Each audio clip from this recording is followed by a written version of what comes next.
ધ્યાન કોનું થાય? જેની આપણને ઓળખાણ હોય એનું ધ્યાન થાય. લોકોને કહીએ કે ધ્યાન કરો એટલે આંખો બંધ કરી બેસી જાય, પણ આંખો બંધ કરે એટલે બે ધ્યાન થઈ જાય. ધેટ ઇઝ નોટ પ્રોપર ધ્યાન. આપણે પારવા દાદાનું ધ્યાન કરવાનું, મહાદેવજીનું ધ્યાન કરીએ, જે આપણે શિવ શક્તિને માનતા હોય એનું ધ્યાન કરીએ તો પહેલા એના ઓળખાણની જરૂર છે. ઓળખાણ થાય તો એનું ધ્યાન થાય. આ બેન તમે મને ઓળખતા હતા પહેલા? પણ હવે જ્યારે પણ કલોલ આવીશ તમે ઓળખી જશો કે આપણા જે યજ્ઞ કરતા હતા એ મહારાજ આવી ગયા છે. ઓળખી જશો. કેમ? તમે મને આજે ઓળખી ગયા. એક વખત જોયા પછી બીજી વખત ભૂલાતું નથી. અને બીજી વખત આવીશ, ત્રીજી વખત આવીશ એટલે પછી પ્રેમ જાગશે, લાગણીઓથી બંધાઈશું આપણે. દાદા આપણા ઘેર આવે, ઈચ્છા થાય તો કેવી રીતે ઓળખાણ થશે આપણે? આ સ્વરૂપમાં તો ઘોડા ઉપર આવશે નહીં, બીજા સ્વરૂપમાં આવશે તો આપણે ઓળખાણ થશે નહીં. એટલે ઓળખાણની જીવનમાં બહુ જરૂર છે. સવારમાં કીધું હતું ને, ઈશ્વરની ઓળખાણ કરવી હોય તો સદગુરુ મહારાજ સિવાય થઈ શકે નથી. તો ધ્યાન માટે પણ એમને ઓળખવું બહુ જરૂર છે. ધ્યાન કરવાની વસ્તુ નથી ભાવિનભાઈ, ધ્યાન રાખવાની વસ્તુ છે. શું છે? ધ્યાન રાખવાની વસ્તુ છે.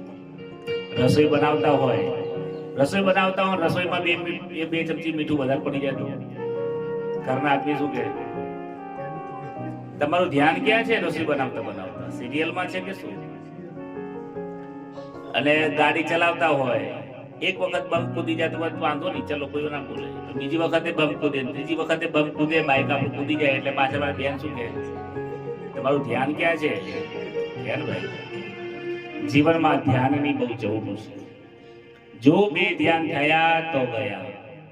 આજે 35, 40 વર્ષ થઈ ગયા આપણને, હજી સુધી ભગવાનની ઓળખાણ નથી થઈ. રૂપિયા કેવી રીતે કમાવાય એની ઓળખાણ સારી થઈ ગઈ છે, કારણ કે 20 વર્ષથી એનો જ અભ્યાસ કર્યો છે આપણે. ખોટી વાત છે ભાઈ? આજે અભ્યાસ છે ને પૈસા કમાવાનો છે. ક્યારે કોઈ જગ્યાએ એવો અભ્યાસ મળતો નથી કે પારેવા દાદાને કેવી રીતે ઓળખવાના, માં જગદંબાને કેવી રીતે ઓળખવાના. એની ઓળખાણ થવાનો કોઈ અભ્યાસ નથી કરાવતો. એના શિક્ષકો ઓછા છે અને એના શિષ્યો પણ ઓછા થઈ ગયા છે. શિક્ષક તો છે જે ઘણા એવા છે કે જે ઈશ્વરની ઓળખાણ કરાવે, પણ એવા આજે કોઈ સ્ટુડન્ટ નથી કે જેને ઈચ્છા થતી નથી ભગવાનને પ્રાપ્ત કરવાની. આજના સરસ મજાના યજ્ઞમાં બેઠા છીએ તો હંમેશા માટે તમે જે કાર્ય કરો એમાં ધ્યાન રાખજો. પૂજા કરો, પૂજામાં ધ્યાન રાખશો તો તમારું પૂજા થઈ જશે. આજના યજ્ઞની અંદર જે તમે સાંભળ્યું, જે ગ્રહણ કર્યું, મેં કહ્યું, તમે કાનેથી સાંભળ્યું, જીવનમાં ઉતારવાનું બાકી રહી ગયું. ત્યાં સુધી કોઈ અર્થ નથી આ યજ્ઞનો. જે કહેવામાં આવે, જે સમજણમાં આવે એને જીવનમાં ઉતારજો, એપ્લાય કરજો. એને અનુભવ કહેવાય. અનુભવની આવવાની રે, અનુભવ વિના વાજણી રે જી. અનુભવ કર્યા વગર તો પાવિનભાઈ બધું વસ્તુ વાંચની ભાઈ હોય ને, જેને વાંચની એટલે કે જેને બાળકો ન હોય એવા એ લોકો, એ વ્યક્તિ એમ કે ભાઈ પ્રસૂતિની પીડા બહુ દુઃખી થાય, બહુ દુઃખ હોય, તમને શું વાત કરું, એટલું બધું દુઃખ હોય ના પૂછો.